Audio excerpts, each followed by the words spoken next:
c'est que vous avez une logique de transgression qui est typiquement de gauche, qui est de dire je m'émancipe, et je veux effectivement transgresser l'ordre établi, parce que le progrès, c'est transgresser.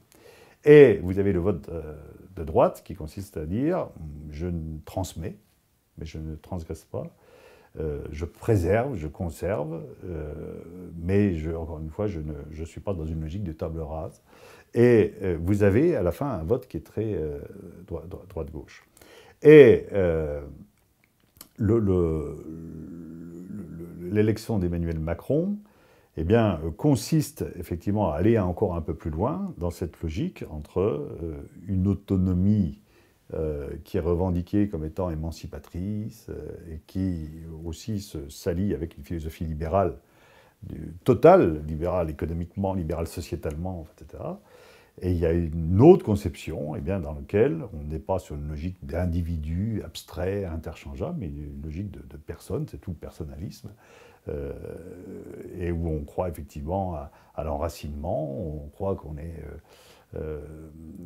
effectivement, on fait partie de communautés familiales, économiques avec les entreprises, territoriales avec les communes, et tous ces enracinements. Ça ne veut pas dire qu'on est condamné à rester là où on est, non, mais simplement on assume cette transmission qu'on fait, et voilà. Et donc il y a bien de logique. Et ce qui se passe aujourd'hui à l'intérieur de la droite, on a eu les débats pendant la présidentielle pour savoir s'il y avait deux gauches irréconciliables. C'était l'élection de Manuel Valls à l'époque, entre un socialisme qui resterait encore très marxiste et puis une évolution à la social-démocratie. Bon. Est-ce qu'on a deux droites ? C'était la question que Valérie Pécresse posait lors d'un conseil national. Et est-ce que si on a deux droites irréconciliables ?